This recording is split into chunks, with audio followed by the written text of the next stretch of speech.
What's up everyone? Welcome back to the channel. Guys, आज हम Indian partnership act का unit 2 start करने वाले हैं और इसके अंदर आज वाला पार्ट जो रहने वाला है वो काफ़ी ज़्यादा थेरेटिकल है, मतलब बहुत ज़्यादा एग्जांपल्स नहीं है। पार्टनर्स की ड्यूटीज़, पार्टनर्स की राइट्स, कुछ इस तरीके की चीज़ें आज डिस्कस करेंगे।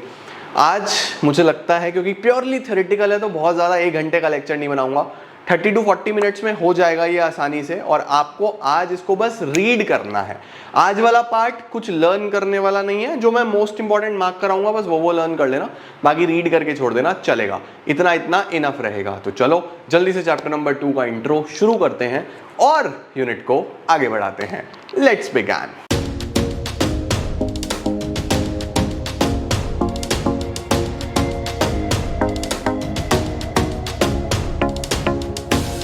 अब ये जो सेक्शन है बच्चों, यूनिट 2 वाला पूरा का पूरा पार्ट, ये रिलेशंस ऑफ पार्टनर्स को डिफाइन करता है। रिलेशंस ऑफ पार्टनर्स का आपस में भी रिलेशन, फर्म के साथ रिलेशन, आउटसाइडर्स के साथ रिलेशन। तो हम बहुत सारे अलग अलग केसेस इसके अंदर कवर करेंगे जहां पे हम ये देखेंगे कि पार्टनर कौन कौन से एक्ट के लिए कहां कहां पे लायबल है, किस किस तरीके से उसके रिलेशंस बनते हैं अदर पार्टीज के साथ आपस में। तो हमें इनको बड़े ध्यान से समझने की कोशिश करनी है। ठीक है बहुत सिंपल सा, आसानी से हो जाएगा। और आज जो भी चीज़ें मैं आपको पढ़ाऊंगा वो एग्जाम पॉइंट ऑफ व्यू से मेनली ये है कि पार्ट ऑफ सिलेबस है, पढ़ना 100% कवरेज के साथ है। तो आज वाला पार्ट जो है वो थोड़ा सा इतना ज़्यादा इंपॉर्टेंट नहीं है, हाईली इंपॉर्टेंट नहीं है, क्योंकि शुरुआत ऑफ द यूनिट है। यूनिट 2 हम आज शुरू कर रहे हैं, इसकी शुरुआत के सेक्शंस हैं, कुछ शुरुआत की चीज़ें हैं, तो बहुत इंपॉर्टेंट नहीं है। जो इंपॉर्टेंट है वो मैं आपको भी मार्क करा दूंगा। ठीक है, तो चलो शुरुआत करते हैं। सबसे पहले क्या हेडिंग आया हुआ है हमारे पास? सबसे पहला हेडिंग आया है relation of partners to one another. इनका आपस में क्या रिलेशनशिप है? Relation of partners to one another. ठीक है, अब देखो सबसे पहली चीज क्या लिखी हुई है, the partnership act contains various provisions regulating the relationship between partners. जब हम पार्टनर्स की बात करते हैं तो हम म्यूचुअल एजेंसी पढ़ के आए हैं। म्यूचुअल एजेंसी का क्या मतलब होता है बच्चों की हर पार्टनर एक दूसरे का एजेंट भी है, हर पार्टनर एक दूसरे का प्रिंसिपल भी है, यानी एक पार्टनर के एक्ट से दूसरे सभी पार्टनर्स भी बाउंड हो जाएंगे, लायबल हो जाएंगे। अब यहाँ पे भी बहुत सारी ऐसी चीज़ें हैं जो आज थोड़ी सी आप डिफरेंट पढ़ने वाले हो। चलो शुरुआत करते हैं। सबसे पहले आता है general duties of partner, section 9। Partners की जनरल कौन कौन सी ड्यूटीज़ होती हैं? सर क्या मुझे ये ड्यूटीज़ रटनी है? नहीं, रटनी नहीं है, बस तुम्हें पता होनी चाहिए कि कौन कौन सी ड्यूटीज़ किस किस तरीके से होती हैं। और बहुत बेसिक है, आप बहुत बहुत बहुत आसानी से इसको कवर कर सकते हो, बहुत आसानी से आप इसको समझ भी सकते हो। सबसे पहले देखो क्या लिखा हुआ है, the partner should carry the business of the firm to the greatest common advantages. सबसे पहला point, greatest common advantages. Greatest common advantages का मतलब ये होता है कि आपको सबसे पहले पार्टनर्स जो धंधा करेंगे, जो बिजनेस करेंगे, वो एक दूसरे के कॉमन एडवांटेजेस के लिए करेंगे। यानी ऐसा नहीं होना चाहिए कि एक को ज़्यादा फायदा एक को कम फायदा। जब भी बिजनेस होगा, जब भी पार्टनरशिप होगा, तो वो ग्रेटेस्ट कॉमन एडवांटेज में होगा सबके साथ। ठीक है, दूसरी चीज क्या लिखी हुई है, they should render to any partner or his legal representative full information of all things affecting the firm. Partner को सारी की सारी जानकारी मिलने का अधिकार है, ड्यूटीज हैं कि हर पार्टनर हर दूसरे पार्टनर को पूरी प्रॉपर इंफॉर्मेशन प्रोवाइड कराए। और अगर उस पार्टनर की डेथ हो गई है, किसी पार्टनर की डेथ हो गई है, तो उसके लीगल रिप्रेजेंटेटिव को सारी जानकारी अबाउट द पार्टनरशिप फर्म मिलनी चाहिए। अ partner must observe utmost good faith. एक और चीज क्या होनी चाहिए? अटमोस्ट गुड फेथ होना चाहिए। जब भी कोई डीलिंग हो तो पार्टनर किसी प्रकार का कोई फ्रॉड ना करे, क्योंकि देखो एक पार्टनर पूरी फर्म को रिप्रेजेंट करता है, तो किसी प्रकार का कोई फ्रॉडलेंट एक्टिविटी, कोई इस तरह की चीज़ नहीं होनी चाहिए। तो जनरल ड्यूटीज़ की जब बात करते हैं तो फर्स्ट पॉइंट में क्या क्या लिखा हुआ है? सबसे पहला जो पता होना चाहिए, ग्रेटेस्ट कॉमन एडवांटेज में काम हो। दूसरा, कंप्लीट इंफॉर्मेशन मिलनी चाहिए हर पार्टनर को। तीसरा, अटमोस्ट गुड फेथ में होना चाहिए। ठीक हो गया। चौथा क्या आता है, हर पार्टनर जो पार्टनरशिप फर्म की बुक्स हैं उसको इंस्पेक्ट कर सकता है। तो अगर कोई पार्टनर आपसे बुक्स ऑफ अकाउंट्स मांग रहा है तो आप उसको प्रोवाइड कराओ। All the partners are bound to render accounts to each other, but where some of the accounts are kept by one of them, Prima facie, he would be the proper person to explain and give full information about them. Her partner को अधिकार है, हर partner के पास right है कि वो accounts को inspect कर सकता है, लेकिन अगर किसी एक पार्टनर, देखो कई बार ऐसा होता है ना कि 5 पार्टनर्स हैं, सबको अकाउंटिंग नहीं आती, उनका स्ट्रीम दूसरा है, एक कॉमर्स बैकग्राउंड का है, वो अकाउंटिंग समझता है, जीवन भर उसने बैलेंस शीट बनाई है, तो उन्होंने उसको ड्यूटी दे दी कि भैया तू अकाउंट्स बना। तो अगर वो सब कुछ मैनेज कर रहा है अकाउंट्स का, तो उसकी जिम्मेदारी है कि वो सबको बिठाएगा, वो सबको समझाएगा कि देखो इस तरीके से चीज़ें होती हैं। ठीक है, आगे क्या दिया हुआ है? In a transaction between partners for the sale and purchase of a share in the business, if one of them is better acquainted with the accounts than the other, it is his duty to disclose all the material facts. देखो वही है कि अगर आप कुछ भी cell purchase कर रहे हो और एक पार्टनर को उस चीज़ का ज़्यादा अच्छे तरीके से नॉलेज है, उसको ज़्यादा अच्छे तरीके से पता है, उसकी ड्यूटी है कि भैया आप हर चीज़ अच्छे से प्रेजेंट करो। ठीक हो गया सर, क्या बात है। पहली चीज समझ गए, नंबर 1 समझ में आया, जनरल ड्यूटीज क्या होती हैं पार्टनर्स की, ये सेक्शन 9 था। सेक्शन 10 क्या है? Duty to indemnify for loss caused by fraud. Very important यार, वेरी इंपॉर्टेंट, ये इंपॉर्टेंट है बच्चों, सावधान इंडिया। सेक्शन 10 इंपॉर्टेंट है बेटा। सेक्शन 9 वॉज जनरल ड्यूटीज, ठीक है। सेक्शन 10 है इंडेमनिफिकेशन। इंडेमनिफिकेशन का मतलब होता है कि अगर किसी पार्टनर के कोई एक्ट से किसी पार्टनर ने कोई फ्रॉड करा है, ठीक है जी, अब फ्रॉड तो पार्टनर ने करा, अब लाइबल तो, क्योंकि हर पार्टनर एक दूसरे का एजेंट भी है और प्रिंसिपल भी है, एक पार्टनर ने फ्रॉड करा, लाइबल हो गई पूरी फर्म। उस केस सिनेरियो में जो पार्टनर जिसने फ्रॉड करा वो सारा का सारा कंपनसेशन दूसरे पार्टनर्स को देगा कि भैया मैंने फ्रॉड करा, मेरी गलती है, ये पकड़ो, मैं आपको इंडेमनीफाई करता हूँ, मैं आपको उतना ही पे करता हूँ। इंडेमनिटी आपने प्रिंसिपल्स ऑफ इंश्योरेंस में भी पढ़ा था। इंडेमनिटी का मतलब ही क्या होता है? इंडेमनिटी का मतलब होता है वापस से उसी पोजीशन में लेके आना जिस पोजीशन में आप लॉस से पहले थे, समझे? तो इंडेमनीफाई करने का मतलब होता है एक तरीके से कंपनसेट करना। इंडेमनीफाई करने का क्या मतलब होता है? कंपनसेट करना। तो ड्यूटी है होती है पार्टनर की कंपनसेट करना दूसरे पार्टनर्स को अगर उसने कोई फ्रॉड किया। ठीक है, देखो क्या लिखा हुआ है, the partner committing the fraud in the conduct of the business. जो पार्टनर फ्रॉड कर रहा है must make good. Must make good का मतलब है कि वो कंपनसेट करे the loss sustained by the firm by his misconduct. ठीक हो गया, परफेक्ट है। An act of partner imputable to the firm or the principal of agency which is a fraud on his co-partners entitles the co-partners as between themselves to throw the whole of the consequences upon him। इसका मतलब क्या है बच्चों? इसका मतलब ये है कि जो फ्रॉड कर रहा है वो ही अल्टीमेटली सारा का सारा लॉस बेयर करेगा, वो ही अल्टीमेटली सब कुछ बेयर करेगा और वो कंपनसेट करेगा पूरी फर्म को कि ठीक है यार, मेरे कंडक्ट की वजह से, मेरे फ्रॉड की वजह से जो नुकसान हुआ ये उसका कंपनसेशन है। ठीक है, सेक्शन 10 इज इंपॉर्टेंट, ध्यान रखना है। अब आ गया बच्चों हमारे पास number 3, section 11, determination of rights and duties of partners by contract between the partners. अब देखो बच्चों, जब राइट्स और ड्यूटीज आप डिसाइड करते हो, आप कैसे डिसाइड करते हो? बाय म्यूचुअल कॉन्ट्रैक्ट, कि हमने पार्टनरशिप डीड में राइट्स और ड्यूटीज लिखी हैं। अब देखो दो चीजें होती हैं, एक होती है हमारे पास कि कोई चीज एक्सप्रेस है, एक होता है कोई चीज इंप्लाइड है। इंप्लाइड का मतलब होता है खुद समझो, इंप्लाइड का क्या मतलब होता है? खुद समझो। और एक्सप्रेस का क्या मतलब होता है कि हम उस चीज को बताएंगे, हम उस चीज को लिखेंगे। तो सेक्शन 11 क्या है? सेक्शन 11 है जब हम राइट्स को डिटरमाइन करते हैं बाय कॉन्ट्रैक्ट। तो देखो क्या लिखा हुआ है, subject to the provisions of this act the mutual rights and duties of a partners of a firm may be determined by the contract. भैया आप या तो कॉन्ट्रैक्ट कर लो, है ना। अब वो कॉन्ट्रैक्ट कैसा हो सकता है? कॉन्ट्रैक्ट या तो एक्सप्रेस हो सकता है, एक्सप्रेस का मतलब आप उसको लिखोगे, राइटिंग में होगा, प्रॉपर ड्राफ्टेड होगा, फ्रेम्ड होगा, या फिर इम्प्लाइड भी हो सकता है। इम्प्लाइड का मतलब कि जो आपने डीलिंग करी है उससे हमें खुद समझ में आ रहा है, राइट। तो एक्सप्रेस, दोबारा बता देता हूं, एक्सप्रेस का मतलब होता है proper, in writing, in detail, हर चीज अच्छे से।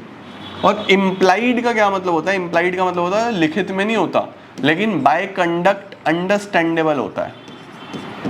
बाय कंडक्ट अंडरस्टैंडेबल, आपको समझ में ही आ रहा है ना। अब चिंटू और चिंटी घूम रहे हैं, एक साथ एकदम हाथ पकड़ के मौज मस्ती में घूम रहे हैं, तो भैया अब उनकी शादी वादी वैसे तो हुई नहीं है, कुछ नहीं हुआ है ना, लेकिन कहीं देख लिए किसी ने, तो अब देखो, तो या तो सब कुछ प्रॉपरली उन्होंने दिखा दिया, मैरिज कर ली, मैरिज सर्टिफिकेट बनवा लिया, तो वो हो गया एक्सप्रेस।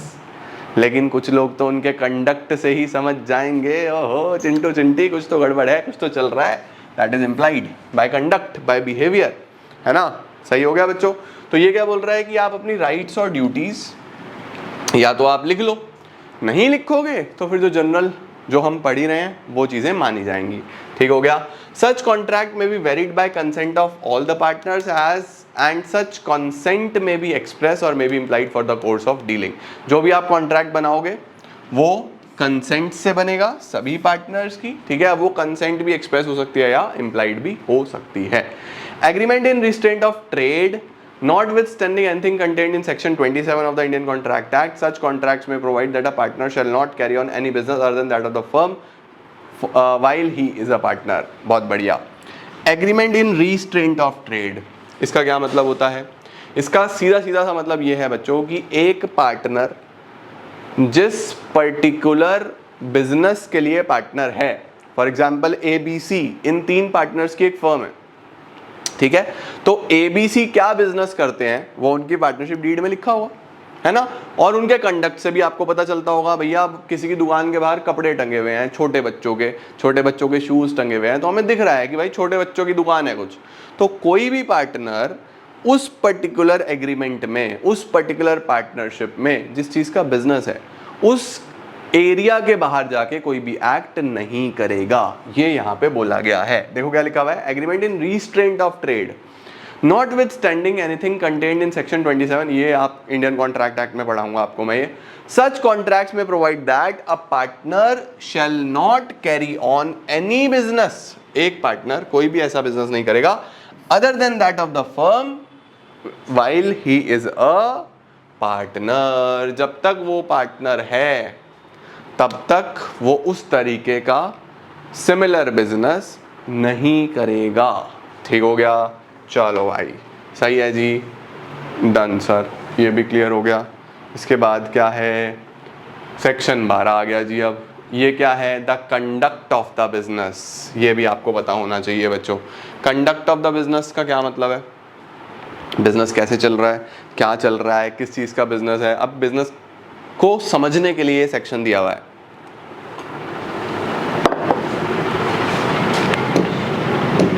देखो बच्चों यहाँ पे क्या दिया हुआ है, हर पार्टनर का एक अधिकार है, हर पार्टनर का एक राइट है, हर पार्टनर के पास ये अधिकार है कि वो बिजनेस में पार्टिसिपेट कर सकता है ना। देखो क्या लिखा हुआ है, every partner has a right to take part in the conduct of the business, business को कंडक्ट कराने में पार्टिसिपेट कर सकता है वो। Every partner is bound to attend diligently to his duties in the conduct of the business, हर partner को अपनी ड्यूटीज, जो भी उसकी ड्यूटीज हैं जिस भी पर्टिकुलर काम के लिए, कि ABC 3 पार्टनर है, A का काम है माल खरीदना परचेज, B का काम है माल बेचना सेल, C का काम है सारे अकाउंट्स मेंटेन करना या मैनेजमेंट करना मैनेजमेंट। तो जिसकी जो भी ड्यूटी है वो सब अपनी ड्यूटी डिलीजेंटली करें, ये चीज़ होनी चाहिए। Any difference arising out as to ordinary matters connected with the business may be decided by the majority of the partners, कोई भी चीज़ बिजनेस में, कोई भी डिसीजन लेना होगा बिजनेस में, कोई भी आपको काम करना है पार्टनरशिप में, तो कैसे होता है, मेजॉरिटी से होता है।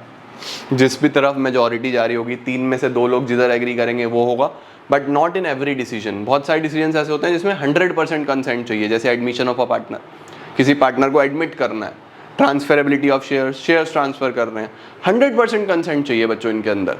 तो majority of the decisions majority से होते हैं, बट कुछ ऐसे होते हैं जो 100% कंसेंट से होते हैं।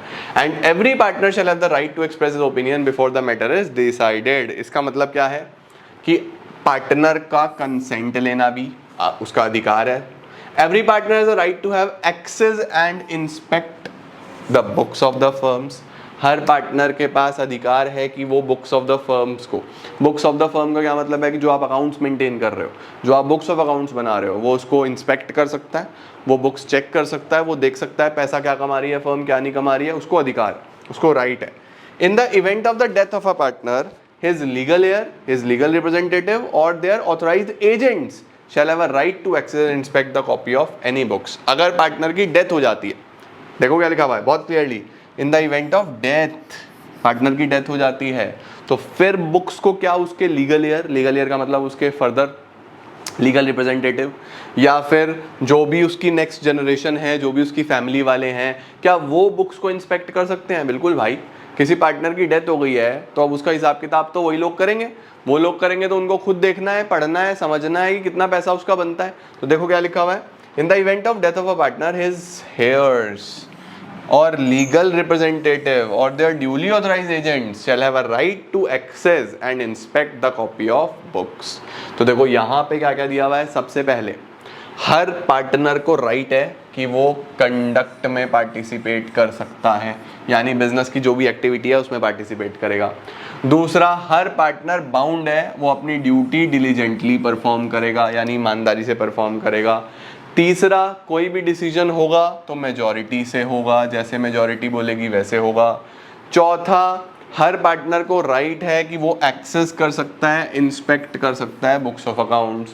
पांचवा, अगर किसी पार्टनर की डेथ हो जाती है तो उसका लीगल रिप्रेजेंटेटिव, उसका लीगल हेयर, उसका एजेंट वो बुक्स को एक्सेस कर सकते हैं। ठीक हो गया बच्चों, ये है हमारे पास सेक्शन नंबर 12।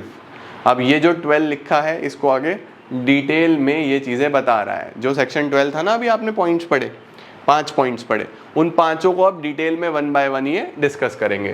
देखो सबसे पहले क्या लिखा हुआ है, right to take part in the conduct of the business, business को चलाने में पार्टिसिपेट करने का अधिकार। Every partner has the right to take part in the business of the firm. This is because partnership business is a business of the partners and their management powers are generally co-extensive. Co-extensive का मतलब मिलजुल के ही करेंगे। Perfect है। Example देखो बच्चों, पीछे मैंने आपको पढ़ा दिया था, एग्जाम्पल देखो, suppose this management power of a particular partner is interfered with and he has been wrongly precluded from participating therein. इसका मतलब है कि एक पार्टनर की पावर्स जो हैं उसको नहीं दी जा रही, उसको डिसीजन मेकिंग में पार्टिसिपेट ही नहीं करने दिया जा रहा, तो इस केस में क्या होगा, can the court interfere in these circumstances? The answer is affirmative. The court can and will buy injunction restrain other partners from doing so. Court बोलेगा भैया ऐसा नहीं कर सकते आप। अब पार्टनर्स बोलेंगे हमारा आपसी मामला है, आप क्यों बीच में बोल रहे हो? कोर्ट बोलेगा बेटा आपसी मामला अपने घर तक रखो, है ना। अगर किसी पार्टनर को तुम नहीं कुछ करने दे रहे हो और ये मेरे तक पहुंच गया तो फिर हम बीच में बोलेंगे, सही है ना। देखो क्या लिखा हुआ है, it may be noted in this connection that a partner who has been wrongfully deprived of the right of participation has also other remedies. जैसे वो सूट फॉर डिसोल्यूशन फाइल कर सकता है, वो बोलेगा बंद करो, फर्म ही नहीं चलेगी। Suit for accounts without seeking dissolution, वो बोल सकता है मुझे अकाउंट्स दिखाओ क्या चल रहा है, डिसोल्यूशन नहीं, है ना। तो इस तरीके की चीजें हो सकती हैं। परफेक्ट है जी, ये बहुत बेसिक सा है यार। Right to take part in the conduct सबसे पहला अधिकार है। उसके बाद right to be consulted. Right to be consulted मैंने आपको बताया ना, कोई भी डिसीजन मेकिंग होगी, कोई भी डिसीजन मेकिंग होगी with the consult of partner होगी, हमें उसकी कंसेंट चाहिए। हाँ, majority of the decisions majority से हो जाते हैं, लेकिन कुछ डिसीजंस ऐसे हैं जिसमें 100% कंसेंट चाहिए। क्या लिखा हुआ है, where any difference arise between the partners with regard to business of the firm it shall be determined by the views of majority and every partner shall have the right to express his opinion before the matter is decided. हर partner को अधिकार है कि वो अपना opinion प्रस्तुत करेगा, present करेगा, ये आपको पता होना चाहिए, ठीक है। But no change in the nature of the business of the firm can be made without the consent of all the partners. सबसे important, Savdhaan India, Savdhaan India बच्चों, जल्दी से ध्यान देंगे। No change in the nature of the business. अगर आपको business का nature ही change करना है, नेचर ही चेंज करना है मतलब सर कोई एडमिशन करना है ना, कोई रिकॉन्स्टिट्यूशन करना है, change in profit sharing ratio, या आपको कोई बहुत बड़ा डिसीजन लेना है जिससे बिजनेस का नेचर चेंज होता है, तो अगर बिजनेस का नेचर चेंज होता है ना बेटा, इस केस में मेजॉरिटी नहीं चलता, इस केस में 100% कंसेंट चाहिए। तो क्या लिखा हुआ है, no change in the nature of the business can be made without the consent of all the partners. This means that in routine matters, अगर रूटीन मैटर्स है तो मेजॉरिटी चलेगा, लेकिन अगर कोई ऐसा चीज़ है जिसके अंदर नेचर चेंज हो रहा है बिजनेस का, तो वहाँ मेजॉरिटी नहीं, वहाँ पे क्या चलेगा बच्चों, वहाँ पे चलेगा 100% कंसेंट। ठीक है, तो पार्टनर बिजनेस के कंडक्ट में पार्टिसिपेट करेगा, पार्टनर को कंसल्ट किया जाएगा हर डिसीजन से पहले, पार्टनर के पास अधिकार है कि वो एक्सेस कर सके बुक्स को, ये भी पीछे हमने पढ़ लिया बच्चों। एवरी पार्टनर वेदर एक्टिव और स्लीपिंग, चाहे वो एक्टिव हो चाहे वो स्लीपिंग हो, is entitled to have access to any of the books of the firm and to inspect and take out the copy। ठीक है, क्लियर है जी, सही है जी, डन सर, ये भी समझ गए। और क्या है sir, mutual rights and liabilities section 13। Mutual rights and liabilities का मतलब क्या है, मिली जुली यानी आपस में मिलके कौन कौन सी राइट्स और लाइबिलिटीज हैं पार्टनर्स की। सबसे पहले, a partner is not entitled to receive remuneration for taking part in the conduct of the business। किसी भी पार्टनर को कोई एक्स्ट्रा रेमुनरेशन मिलने का कोई राइट नहीं है। रेमुनरेशन का मतलब सैलरी, किसी पार्टनर को कोई एक्स्ट्रा सैलरी लेने का कोई अधिकार नहीं है। या तो आप अपने डिसाइड कर लो, प्री डिसाइड कर लो। देखो ये मैंने क्या बोला, म्यूचुअल राइट्स का क्या मतलब होता है, सब्जेक्ट टू द कॉन्ट्रैक्ट। आप कॉन्ट्रैक्ट कर लो ना यार, आप ABC ने कॉन्ट्रैक्ट बनाया कि भैया ABC ये कॉन्ट्रैक्ट कर रहे हैं कि C ने एक्स्ट्रा टाइम देना है, C A और B से 2 घंटे ज़्यादा काम करेगा फर्म के लिए, उस बात की एक्स्ट्रा सैलरी लेगा, कॉन्ट्रैक्ट कर लो। अगर आप कॉन्ट्रैक्ट नहीं कर रहे हो, इसीलिए लिखा है सब्जेक्ट टू द कॉन्ट्रैक्ट। अगर कॉन्ट्रैक्ट है तो बहुत बढ़िया, कॉन्ट्रैक्ट नहीं है तो कोई रेमुनरेशन किसी को नहीं मिलेगी। ये तो तुमने क्लास 12th में भी पढ़ा है ना लायको, कोई एक्स्ट्रा सैलरी बोनस कमीशन नहीं। ठीक है, the partners are entitled to share equally in the profits earned and shall contribute equally to the losses sustained. फिर से subject to the contract, profit sharing ratio decide कर लो। तुम बोलो profit sharing ratio 3:1 है, प्रॉफिट शेयरिंग रेशियो 1:3 है, profit sharing ratio 2:1 है, कुछ भी, whatever you want to keep that. But अगर कॉन्ट्रैक्ट नहीं बनाया तो फिर इक्वल। प्रॉफिट्स कैसे बटेंगे, बराबर बटेंगे, इक्वल बटेंगे। तो भैया कोई रेमुनरेशन नहीं मिलेगी, प्रॉफिट्स कैसे बटेंगे, बराबर बटेंगे। Where a partner is entitled to interest on capital, interest shall be payable only out of profits. Interest on capital, पहली बात कॉन्ट्रैक्ट करो, कॉन्ट्रैक्ट नहीं करा कोई इंटरेस्ट ऑन कैपिटल नहीं। फिर भी कॉन्ट्रैक्ट अगर कर लिया तो कहां से दिया जाएगा वो इंटरेस्ट ऑन कैपिटल, सिर्फ प्रॉफिट्स में से, आउट ऑफ प्रॉफिट्स। ठीक हो गया बच्चों। A partner making for the purpose of the business any payment और advance beyond the amount of capital he has agreed to subscribe is entitled to interest at the rate of 6% per annum. Interest on loan आप समझते हो, अगर किसी partner ने loan दिया हुआ है फर्म को, ठीक है, तो फर्म उसको कितने परसेंट से इंटरेस्ट ऑन लोन पे करेगी, 6% पर एनम से। ये ध्यान रखना, 6% पर एनम के हिसाब से फर्म इंटरेस्ट ऑन लोन पे करती है और पार्टनर रिसीव करता है। The firm shall indemnify a partner in respect of the payments made and liabilities incurred by him.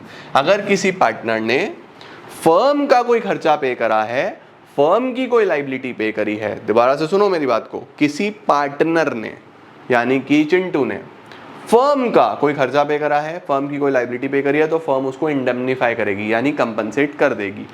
The firm shall indemnify a partner in respect of payment and liabilities incurred by him in the ordinary and proper conduct of the business. Business की होनी चाहिए। In doing such act in an emergency के case में हो सकता है उसने pay करी हो, to protect the assets of the firm, to protect the firm from losses, कुछ भी ऐसा हो सकता है, तो उस केस में फर्म पार्टनर को इंडेमनिफाई कर देगी। ठीक है, a partner shall indemnify the firm for any loss caused to it by his willful neglect। क्या बात है, willful neglect का क्या मतलब है? willful neglect का मतलब होता है अपनी इच्छा से नेग्लेक्ट कर दिया। इच्छा से नेग्लेक्ट कर दिया का क्या मतलब हुआ, इच्छा से नेग्लेक्ट कर दिया का ये मतलब हुआ कि भैया ऐसा है, एक पार्टनर को पता है कि मेरा पटाखे का बिजनेस है, हम लोग फायर क्रैकर्स का बिजनेस करते हैं, और वो वहाँ बैठ के विलफुली देख रहा है कि सामने वाला एक बैठ के बीड़ी पी रहा है। उसको पता है कि अगर इसने यहाँ पे इधर हल्का सा भी चिंगारी चली गई तो पूरी दुकान जल जाएगी, घाटा हो जाएगा बहुत ज़्यादा। अब वो देख रहा है विलफुली कि चलो ठीक है यार बीड़ी तो पी रहा है, उसको पता है आग लग जाएगी, लेकिन वो नेग्लेक्ट कर रहा है, विलफुली नेग्लेक्ट कर रहा है।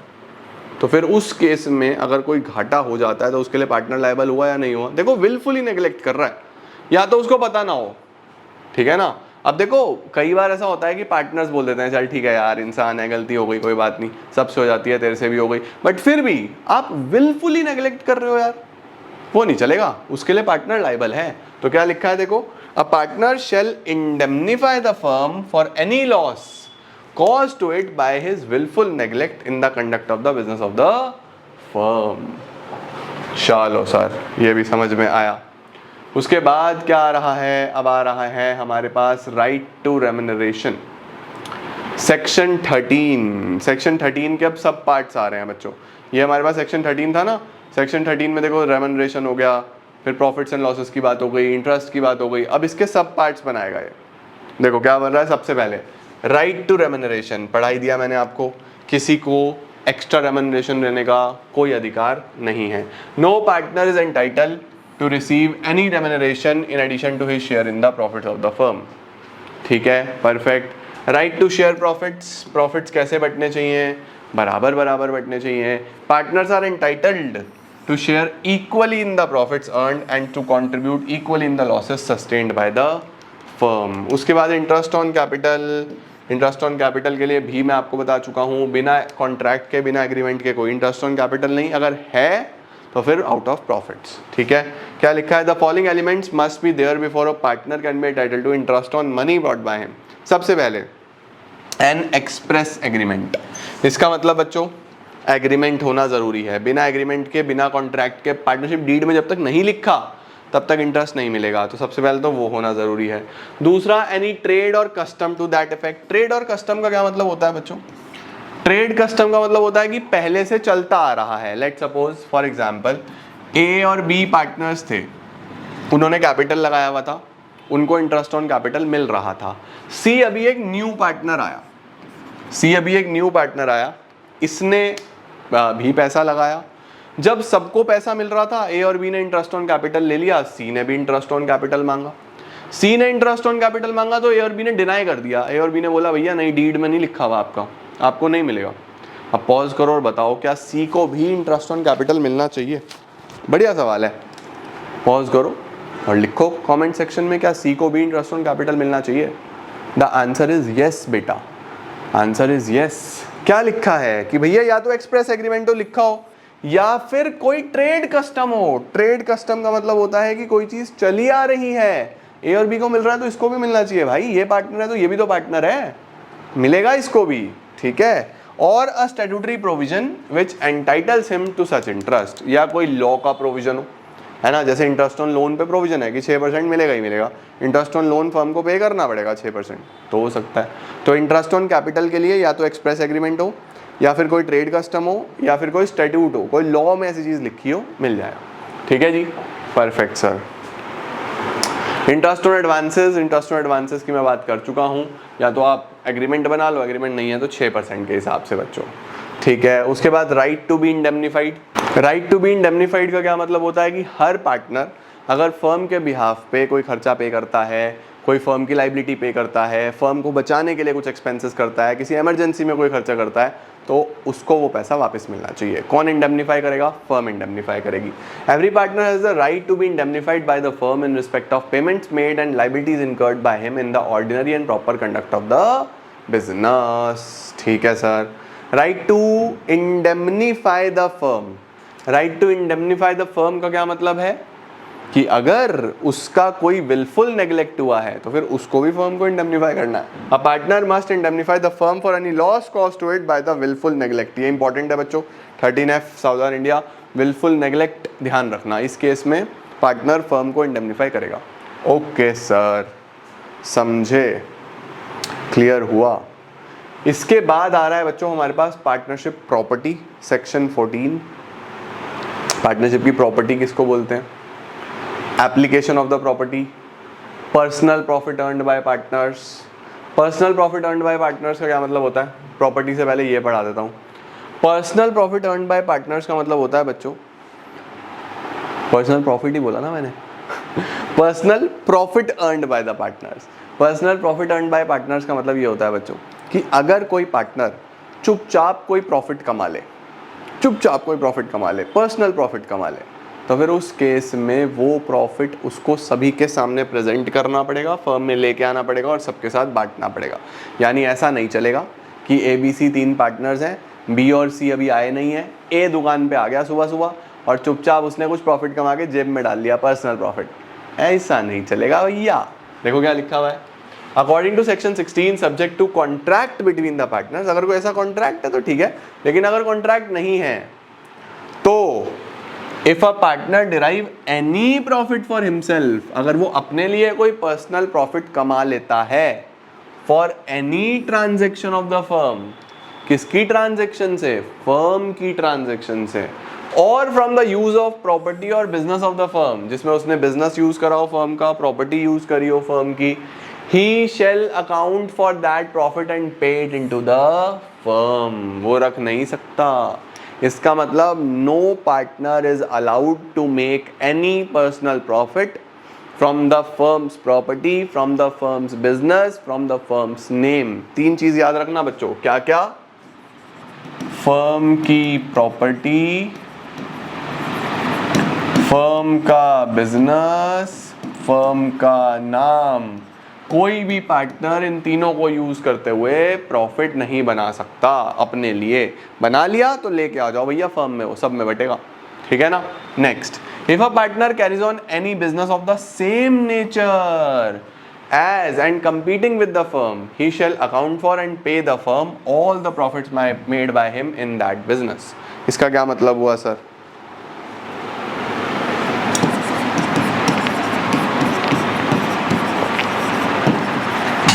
ABC बच्चों शू मेकिंग करते हैं। ABC क्या करते हैं? शू मेकिंग, जूता बनाते हैं, और इनकी एक पार्टनरशिप फर्म है। C ने क्या करा, C ने अपना एक छोटा सा सेपरेट बिजनेस भी कंडक्ट कर लिया। C घर जाके भी जूते बेचने लगा। अब जब घर जाके जूते बेचने लगा तो भैया कंपीट करने लगा इस फर्म से भी।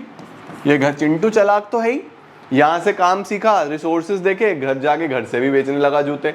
A और B ने बोला अरे भाई क्या कर रहे हो आप, तो घर जाके, वो कह रहा भाई उसमें क्या है, मैंने अपना पैसा लगाया हुआ है, मैं एक्स्ट्रा अपने नंबर ऑफ आवर्स लगा रहा हूँ। तो ये लॉ बोलता है अलाउड नहीं है। कोई भी पार्टनर जो इस पर्टिकुलर फर्म में पार्टनर है, सेम बिजनेस इंडिविजुअली कंडक्ट नहीं करेगा। अगर करेगा तो जो भी उसने पैसा बनाया है वो लाके किसको देगा, फर्म को देगा। देखो क्या लिखा हुआ है, if a partner carries on any business of the same nature, same nature का, and is competing with the firm, he shall account for and pay to the firm all the profits made by him in that business। ठीक हो गया बच्चों। आगे देखो example क्या लिखा हुआ है, ABCD established partnership business for refining sugar। Sugar refining का काम करते थे। A who was himself a wholesale grocer was entrusted with the work of selection and purchase of sugar। A को ड्यूटी दी गई कि भैया आप सेलेक्ट करो और परचेज करो। As a wholesale grocer, A was well aware of the variations। A सब जानता था and had the suitable sense of propriety and as regards purchase of the sugar। सब कुछ जानता था बच्चों। He had already in stock sugar purchased at a low price which he sold to the firm when it was in need of some without informing the partner that the sugar sold had belonged to him। इसका मतलब क्या है, उसके पास पहले से कुछ चीनी रखी थी, फर्म को जरूरत पड़ी, उसने अपने पास से ही बेच दी और पार्टनर्स को ये नहीं बताया कि ये मेरी पर्सनल वाली शुगर है। It was held that A was bound to account to the firm for the profit so made by him। This rule, however, is subject to a contract between partners। तो फिर जो भी उसने personal profit बनाया उसको account करना पड़ेगा सभी पार्टनर्स के साथ, उसको शेयर करना पड़ेगा फर्म के साथ, तभी ये अलाउड है, अदरवाइज अलाउड नहीं है। सर क्या कभी भी नहीं बोल रहा है, अगर आपने कॉन्ट्रैक्ट कर लिया कि ठीक है यार बाकी पार्टनर्स ओके हैं, बाकी पार्टनर्स ने बोला ठीक है यार हमें बाहर से भी खरीदना, तेरे से भी खरीदना, तू ही खरीद दे, तू ही दे दे, कोई हमें कोई दिक्कत नहीं है। अगर कॉन्ट्रैक्ट है फिर कोई प्रॉब्लम नहीं है, अदरवाइज ऐसा जनरली अलाउड नहीं है। ठीक हो गया बच्चों, ये हमारा पर्सनल प्रॉफिट्स के बारे में हो गया। Rights and duties after a change in the firm, इसको हम अगली क्लास में करते हैं, ठीक है, कि किस तरीके से राइट्स और ड्यूटीज चेंज होंगी। बाकी हो गया है ऑलमोस्ट। पार्टनरशिप की प्रॉपर्टी के बारे में और इसमें भी कुछ है नहीं खास। पार्टनरशिप प्रॉपर्टी के अंदर हम लोग किस तरीके से प्रॉपर्टी को डिफाइन करते हैं इसको नेक्स्ट क्लास में देखते हैं। आज एक बार आप इतनी रीडिंग लगा लो, ठीक है। आज आप लोग पहले इतनी रीडिंग लगा लो। आज वाला टॉपिक रीड ओनली है, रटना नहीं है, बस पता होने चाहिए आपको राइट्स क्या क्या हैं, ड्यूटीज़ क्या क्या हैं आपस में, बेसिक और जो जहाँ जहाँ मैंने मार्क कराया वो अपने पास लिख लो, तो आपके पास एक प्रॉपर नोट्स हो जाएंगे, प्रॉपर शेड्यूल हो जाएगा और आप चीज़ें कर पाओगे। कल वाली क्लास इंपॉर्टेंट रहेगी। कल मैं आप लोग को ये वाली टॉपिक्स कराने वाला हूँ, मेनली ये वाले, इससे सवाल भी काफ़ी बनते हैं, तो बहुत मज़ा आने वाला है कल। और ऑलमोस्ट हमारा यूनिट परसों ख़त्म हो जाएगा, 3 क्लासेस लेगा, परसों हमारा ये वाला भी यूनिट कंप्लीट हो जाएगा। ठीक है, आज के लिए इतना ही ladies and gentlemen. Thank you so very much for joining in. I am gonna see you all super soon. Till then see ya, take care, bye bye, keep growing, keep glowing and keep smiling.